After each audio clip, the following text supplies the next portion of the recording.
Hello and welcome to a Noclip production tutorial, or should I say post-production tutorial. Today what I'm going to be doing is talking about the process I use when I'm color grading our log footage, and just explain the different effects I use, what each effect does, and how I diagnose issues in images and make a strategy to fix those issues. So we're not only trying to make our images look nice and stylized, but also trying to make them look a little more neutral, eliminate any sort of nasty light sources like fluorescence or things that we don't want, and fix imbalances, and basically just have an image that's equal parts nice and accurate looking, but also stylized and, you know, expressing our creative side a little bit. So let's get started.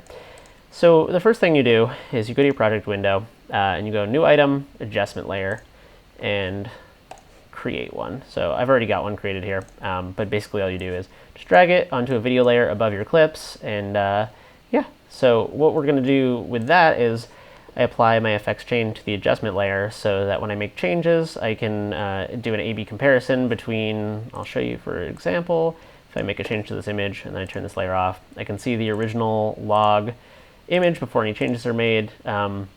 This is more of just a housekeeping thing. It's nice to be able to like duplicate a layer if you want to try out something and you make all sorts of changes to this and it looks like garbage, so you just throw it away, go back to your old grade, and yeah, it just helps with sort of incremental changes and versioning your work, and yeah, keeps things neat and looking nice. So first thing we're going to do with our adjustment layer is add our effects. So the effects that I have already added are RGB curves, luma curve, levels, and lumetri color. And I add them in that order because they affect each other in a chain, so the order of them does matter. If you don't believe me, make a bunch of changes, then shift them around and see how wacky it gets. So I'm going to use the razor tool to divide up my adjustment layer on a clip-by-clip basis so I can make individual grades. But before I do that, I'm going to use my lumetri color filter to add a little bit of saturation to my image, because log footage is by its very nature desaturated. So I'm just going to put that at a 110 and add maybe like a 110.6 seems like a happy number.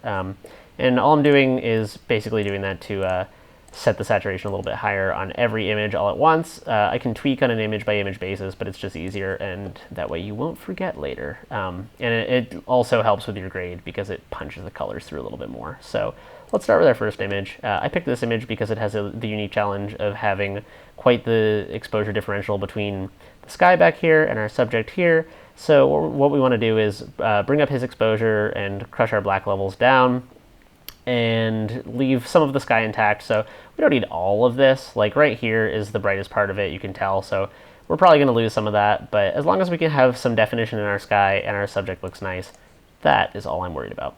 So first thing I'm going to do is use my levels tool, RGB white input level. I'm going to raise that up, and I'm not going to do too much because I want to use my RGB gamma to do some of the heavy lifting. The reason for that is that it gamma is like a, if I recall correctly, it's a nonlinear curve that affects luminance. So it's basically just boosting my image up. So let me even bring my white input back to where it was baseline now that I have my gamma adjusted. And you can see on the vector, this blue up here that I'm pushing upward when I'm doing this is when it hits that top, we're losing definition in our sky here.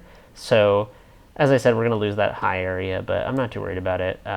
I want to push this image out a little bit and just sort of stretch it. So let me just like do a little bit of that, like 6 points, do a little more in the gamma. And then obviously we're losing all of our lows here, and this image is looking weird and ghostly. So what we're going to do to bring those back in is I'm going to take our RGB curve, grab this bottom anchor, and the way a curve works is it's just affecting lows down here, mids in the middle, highs up here. So if you created a curve, it's moving all of your levels, or adjusting all of your levels by this much. So what I'm going to do right now is just grab the anchor on the low end, bring it in a little bit, and you can see on the vector scope as I undo and redo, what that's doing is stretching all our image downward and crushing our black levels down so they are hitting black. So getting a little closer to what we want this to look like. I'd like our friend here to look a little brighter, and again, we don't want to lose too much of that sky, so I'm going to use the gamma do some of that heavy lifting, and I'll do a little more on the white input. I'm not opposed to losing some of that sky in the name of having a good looking image. So let's use our RGB and crush those black levels down a little more. And so you can see we're pulling the lows lower and the highs higher, and sort of just stretching the lows and mids in opposite directions. So I don't want to go too overboard with this, so let me use a little bit of my Luma curve to add a little bit of black level to this, just doing the tiniest touch of that. And I think we could afford to push our highs in the levels more. I'd rather lose some of that sky and have a really nice contrast on our subject. So let's see. I'm going to keep pushing that a little bit more. I've also noticed, I've recorded this tutorial a couple times, and the screen recording software, no matter what I use, seems to have a little different idea of how bright things are. So this will probably look a little different to your eyes, but you'll at least get an idea of what I'm doing. And it's pretty accurate, and I'll try to bear that in mind as I color correct here. So just crushing my black levels, bringing up my white input level here, and doing a couple things to raise the exposure and crush the lows and peak the highs a little bit. So let's see how this ends up. It's okay to experiment too. Like if we don't like where this ends up, we can always dial it back. So it's looking better. Let's do an A/B comparison. So this is where we started. This is where we're at now. Where we started, where we're at, and you can see that even though we're peaking a little bit right here after the correction, this is a brighter part of the sky than this, so we still have some texture up here. So I'm not afraid to lose a little bit of this in the name of getting our subject looking nice. So I'd still like him to be a little brighter in here. Let's see if I take my RGB curve and just add a little anchor and peak that a little bit. I can just get those low mids and mids poking through a little tiny bit more. So yeah, that's looking nicer. So let's step away from this for 1 minute and gain a little objectivity. I suspect that I want to brighten him up a little bit more, so I might do that just while I'm here. And then let's move on to another shot, take a look, and we can come back and have fresh eyes for this. So second shot, a bunch of fluorescent lights out here on an office floor, contaminating our lovely warm glow in this room. So, but in either case, it's red and green dominant, and the blues are clearly really low. You can see that reflected in the vector scope, the reds and greens and reds and greens and reds poking out along the top. So we're going to use our RGB curve and grab the top anchor instead of the bottom anchor like when we crushed our black levels. And just going to bring those guys down and try to make them a little more aligned with where our blue levels are. And that way we can try to neutralize our light a little bit. So you can see as I'm doing this, making these bands a little more even, and this is looking a lot more natural already. So A/B comparison, you can tell we're losing a lot of those high levels, but we can raise the exposure later. It's looking a little cool, it's a little blue-green right now. So I'm going to bring a little bit of that red back in, and then let's do some exposure work, and then we will come back and examine the color in a moment once it's a little more vibrant. So taking my RGB white input, dragging that down a little bit, dragging my RGB gamma up a little bit, although not too much. This one doesn't have the same problem as before where we're going to peak anything other than this skylight that's already overexposed when we shot it, and that's fine. I intended that to be the case, so don't be afraid to push your highs in this one, and we can crush our lows. So let's take our RGB curve, bottom anchor, crush those black levels down a little bit. Actually, I'm going to do just a little bit of that, but I'm going to take our Luma curve. The RGB master curve is considering these color curves in its operations. So the Luma curve is just luminance. It's totally ignorant of those things. And just bringing that in a little bit to crush those black levels down, get a nice contrast. And yeah, this is looking much better already. It's got we have much more natural skin tones. They're a little on the red side, or like the pinkish side. And I would like to fix that a tiny bit. So I'm going to take an anchor point on our red curve, just drop it a little below the line, make that sag a little bit, and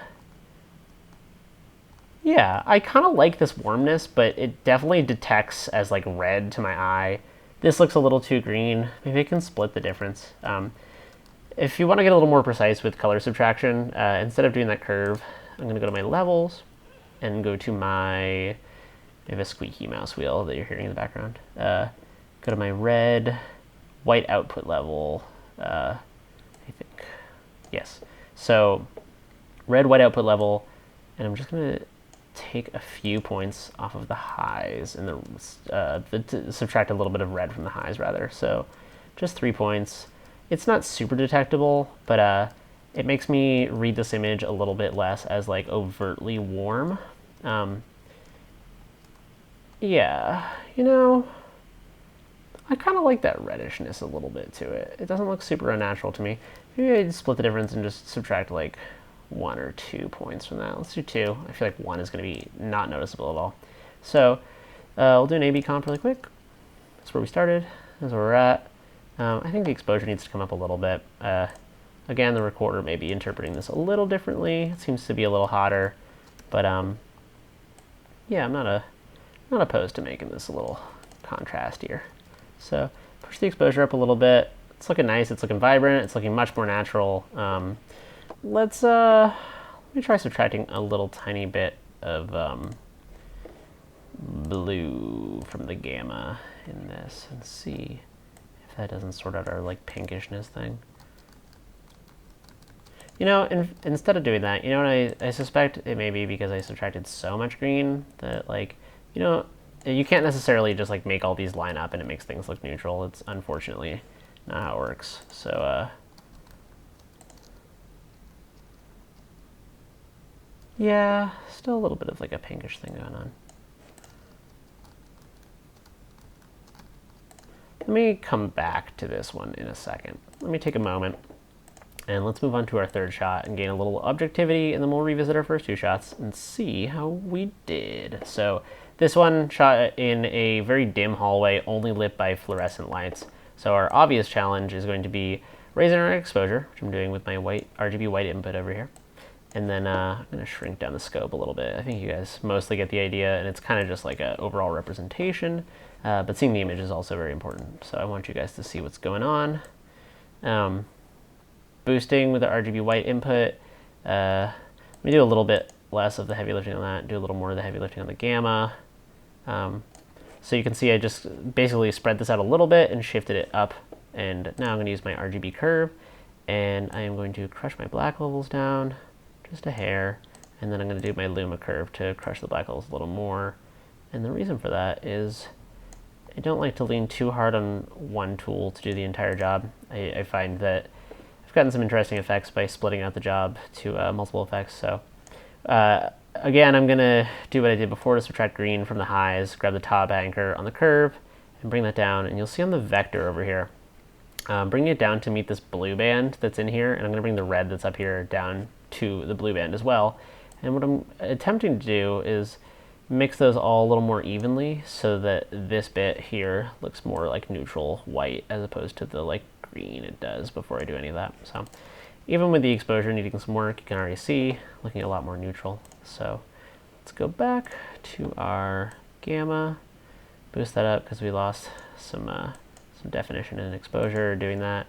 Bring up my white input level as well, and yeah, this means I need to crush the blacks a lot, or not a lot, but a little bit. I want this image to be brighter. I'm gonna use the lumetri for, well, okay, I'll explore this and see how it looks, but there's an exposure tool in here. It's pretty sensitive, but sometimes it's nice for just like bringing things up a little bit without affecting contrast too much. So let me dial in like 4 or 5 in this, 0.4 or 0.5 that is. Yeah, that's looking better. So this is already brighter than it looked in person, but I really just want it to be a vibrant, readable piece of B-roll. I just want to show off this piece of concept art. So in this case, I'm not trying to create something that looks just like it looked in person. I'm trying to sort of do a stylized version of that to more effectively convey information. So stomping on those black levels a little bit. And yeah, this one's getting there. I'm gonna move on to our last shot. I'll come back to this one in a second with fresh eyes. I suspect that I'd like it a little bit brighter. Let me see if I can add a mid anchor. And no, you know what? I'm gonna leave it for now. I'm gonna step away for a minute. So our last shot, challenging for very similar reasons to the previous two. It's got a lot of fluorescent bleed over from the adjacent office buildings, but this one has the added intrigue of there's a skylight directly above that's throwing daylight on everything. There's a bunch of mixed light sources in this room. This is like the foyer at Bethesda. And there's also all this green plant life. So the tricky part is pulling out a lot of the green from the fluorescence, but not completely murk in our greenery, so that we want to maintain that rainforest cafe vibe a little bit. So let me boost the levels, the white input level, bring our exposure up. Boost our gamma, RGB gamma a little bit, get our whole thing a little more lit, as the kids say. Crush my black levels a little bit. I don't think the kids are talking about exposure levels or luminance when they say things are lit, though, but I'm not 100%. So crush my black levels down a little bit more. Yeah, still looking a little dim. So reviewing the clip for a second in my screen recorder, I got a little bit of distance from this. It looks a lot brighter in the screen recorder. Still looking a little murky here, but instead of addressing the exposure, let me address the color issues for a moment. So we've got a lot of red, a lot of green, not so much blue going on here. So I'm going to bring my red levels down a little bit from the highs, bring my green levels down a little bit from the highs, and try to balance those out a little bit. I'm watching the vector scope right now, not the image, so that's where your eyes should be. So let's see. That looks like a lot more balanced. It's a little like red-blue heavy. Like maybe I should bring the green in just a tiny bit more. But let's see how that looks. Again, we don't want to completely nuke all the green in this. I just want to make it balanced a little more. So, all right, let me bring up the exposure on that and see how we're looking. I'm feeling a lot better about this. Bring up the gamma just a hair. Bring up the white input. A healthy splash. And then let's see. Yeah, it's looking much more properly exposed. I'd even say like push the gamma and the white input a little more and make it real contrasty. Nice. So I'm going to crush my black levels a tiny bit. Just a tiny bit. And wow, that went a little harder than I thought it would. Let me do that on the Luma curve instead. And yeah, that's looking pretty nice. It's contrasty. I think I want to boost the highs a little bit more. It's just like a little middling for me. Like I wish that we were getting a little more black touch down in like these areas and stuff. It's not that I need this to be brighter, it's just that I need like a little bit more contrast there. So let me try adding it on my levels. RGB black, input, output, input. Sorry, sometimes I get confused. So RGB black input, just crushing those black levels a little bit through the levels tool. And yeah, that's sort of doing what I needed to do. I want to spread out this waveform, but I don't necessarily just want to like keep compressing upward. It's not that it needs to be brighter for me, it's just that I need like a little more contrast. So yeah, that's looking pretty good. It's still a little green for my tastes. Drop that top anchor a little bit more, and yeah, that's like a little red-green dominant. So let me see if I can't bring those down a little bit more, and maybe that blue will punch through a tiny bit more and make this a little more neutral. I'm going to have to compensate by bringing up the brightness a little bit because I was subtracting from those two high areas. So looking a lot more neutral. Let's step away from this one for a minute and do a loop back and look at our 4 images and see how we did. So my initial impression looking at this now is that I'd like it to be like our subject to be a little brighter in it. So I'm going to boost my gamma a little bit more. And then I'm going to crush my black levels a tiny hair. And then I suspect that, you don't want to, you got a hammer, everything looks like a nail. So you don't want to just go banging about with every tool you got in an attempt to make things look different. So let's A/B comp and just see if these steps are in the right direction. I like that little brightness push for his features, but I don't need to crush those blacks. So I'm going to say that one is looking pretty good. I will have to review in a moment. Just let's do an A/B comp, but I'd say for now I'm like pretty happy with that. It's good to do these things on subsequent days if you're doing a final grade and come back to these things, but just in sort of like a 30-minute tutorial level, I'd say that image has come a long way. Let's look at this one. 2 red dominant. I'm going to try to sap a little bit of red, sag that line down a tiny bit without greening up the place too much. Yeah, no, that's not doing it. I'm going to grab that top anchor and do it that way instead. Just a hair. And yeah, I feel like it needs a little exposure push, but color-wise it's really getting there. So yeah, this one's like a little like scarlet looking, but it does, like, these skin tones look pretty normal to me, if a little bit red and warm, but I'm not opposed to leaving this one a little pinkish. Let me subtract a little red from the gamma, just like 2-3 points, and I want to leave it at a level where it looks comfortably warm and like human, but I don't want it to look weird and reddish. So, you know, that's like a pretty good level. I'd probably revisit this one. In fact, let me come back to it in 1 minute and freshen my eyes. Our cycle is tightening, so it shouldn't take much longer. So this one, I feel like I pushed it a little too much. Like, I think I need to let it be what it is, which is like a dimmer image in a hallway. Maybe subtract from that. I feel like I pushed the gamma too much is what's going on here. Like, I just want it to look normal and natural. So yeah, I feel like we're losing a bit of that low mid with the gamma push. So I'm gonna let that sag down a little bit to where it needs to be, and try to find like a neutral position between the two. So I want this to be a little bit brighter and more vibrant. So as I subtract this gamma a little more, I'm going to push my white input level a little bit and just stretch out this waveform. And we're not losing anything, like nothing is being pushed into overexposure. We've got like quite a bit of upward mobility. So, you know, we can brighten this image without worrying about it too much.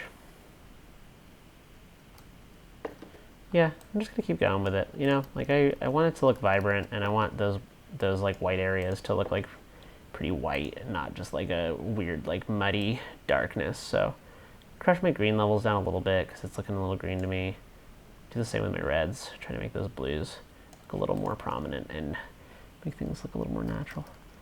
Although, yeah, I think that was important to get those blues poking through, because this sky before wasn't looking blue to me. It had sort of like a weird greenish thing going on. So let me just try a couple things here. Okay, so this is something I like to do once in a while. I tend to overdo it, but I'm just going to grab the middle anchor on that RGB curve and just poke it up in the middle a little bit. And I feel like that's sort of the vibrance I was looking for. Like, I don't need this to be like crazy bright, but I feel like that's making it poke through a little bit more. So let's go on to our last shot, look at it one last time, and then we'll loop a final time and call it a day. So looking at this, it looks too blue-green to me, and also, well, is that what it is? Yeah, it needs to be a little warmer. I feel like I took too much of the red out of the highs. So I'm bringing those reds back in, letting them poke through a little bit. They really show themselves. Like, it looks like a pretty warm image, but again, this is one that I'm not opposed to letting err a little on the warm side. You know, like, it's okay to be a little impressionistic and stylish. Stylish isn't the right word, but stylized. Just pushing a little bit more. Bear with me here. Yeah, to my eye, that is looking much better. I think coming off of this one, it sort of like taints my sense of objectivity because that one is so artificially brightened. But yeah, I might gamma and white input just a hair more. I don't want to get carried away. You know, let's not get carried away. I'm going to undo that white input and leave that gamma and call this one good for now. Let me loop one last time, and we will see how we were looking. So our first guy, Jeremy Dunham here. my last touch that I want to do to this one is I'm going to do that master curve push just a tiny hair. And what that's going to do is bring out the vibrance of our mids here on our subject. And just sort of stretch out the waveform in a way that we like. And we're still not losing that sky entirely. We've got true blacks, true whites. A little bit is being compressed in the blacks and the whites. But we're not losing anything here. And yeah, I think he's looking pretty good. I think this is pretty close to the original grade that I had in the Rocket League doc.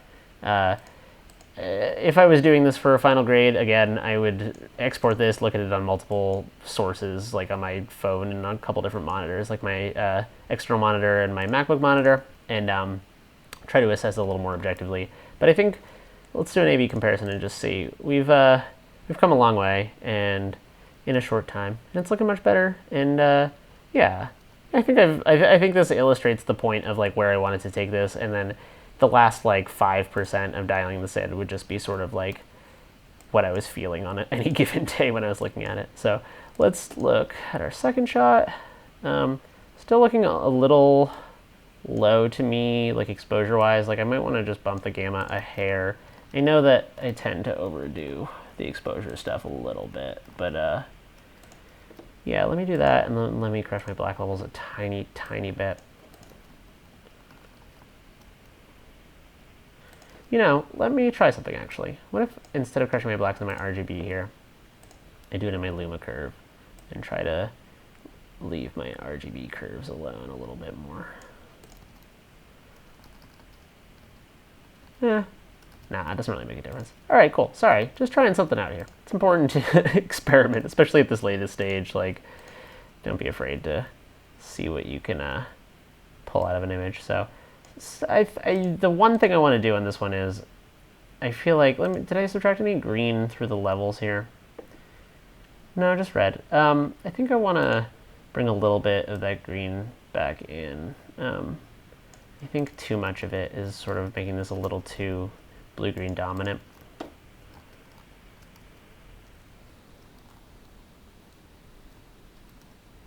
That's like a little much, but I think that impulse to add a little bit of green back in is not a bad one. So blow up my curve here. So that's, I just brought it back up that much. So let me bring it up like half that much if I can manage. And yeah, I think that's looking pretty natural, pretty good. Again, I'd probably come back to this, tweak it a little more, depending on how it was looking in context and how I was feeling on that day. But for now, like for first grade, we've taken this image a long way from where it started. We've worked a lot with the, yeah, it's a little too, the exposure is pushed a little bit too much during that A/B comp, I can tell. But yeah, I think this has ended up in a nice place. Again, probably tweak it a little bit more, but I think that we've made a nice impact on this image. It looks much better, looks much more neutral. We've subtracted a lot of that like excess red and green, upped our contrast, and yeah. So let's look at our third shot. This one was challenging because it was super dark and had like very low readability and was dim and green and stuff. So we brought that up. We made it a lot more vibrant. A little too vibrant, maybe. Let me taper that a little bit. This is why it's important to do multiple passes. You know, let me subtract some of that gamma instead. I think that's what's causing the issues. I was hoping this would be like a quick run through, but I always see a couple other things I want to change. So yeah, it's looking pretty nice. It's like my instinct is just to keep pushing it until it's like so bright and vibrant, but that looks it's like much brighter and more readable, but it's not so vibrant that it looks like I just pushed it beyond all recognition.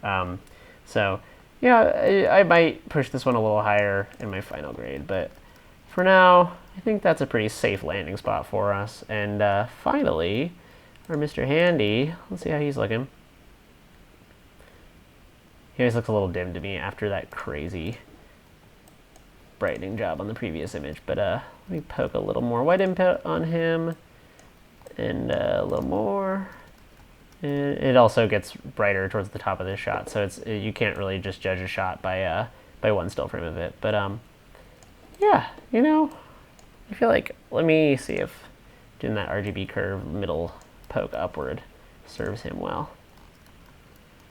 Yeah, it's just a little touch of vibrance, but I mean, I don't think that one needs to be too much brighter. Like, we've got a little peak here, we're losing a tiny bit of definition on the skylight, but other than that, we're maintaining everything. The integrity of our image is intact, and yeah, but we've pushed this one pretty far as well, so, you know, we're losing a little bit of that, but other than that, we've got everything looking vibrant and nice and contrasty. I might dial that one back a little bit, but yeah, I think it looks pretty nice. So this has been a very brief overview of color grading. I highly encourage you to do a lot of experimentation and take everything I say with a grain of salt. And basically, I just want to illustrate the tools that I use, how I use them, what each one of them does, and where to take your image using each one, and also just how to like diagnose problems. Like, as you can see, my process is sort of lay down the basics of exposure and color correction, and then just go through piecemeal, diagnose what looks good, what doesn't look good, and try to find a strategy from getting from one to the other. So hopefully this has been helpful for you guys, and feel free to reach out with any questions, comments, concerns, etc. on this. And yeah, just practice, be creative, be excited about color grading. I think a lot of people approach it like a science, and I think I'd like to think that it's a little bit more of an art. So thank you for watching. Sorry that this has been a little rambly and long, but I really wanted to do justice to this subject, and hopefully I have. So thank you very much.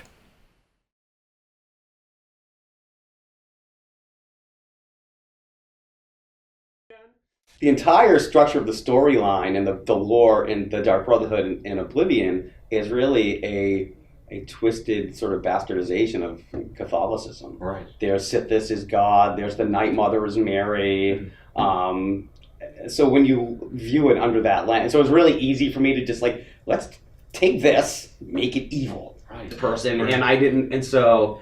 You know, I had to figure out all that stuff. And the Khajiits were always losing. Yeah, yeah. By the way, I had seen the Doom one, and I had never seen the Witcher 3 one, and I just watched that one recently. Oh, awesome. I totally want to go to Warsaw now. I had no idea that they did like a medieval recreation of the... Yeah.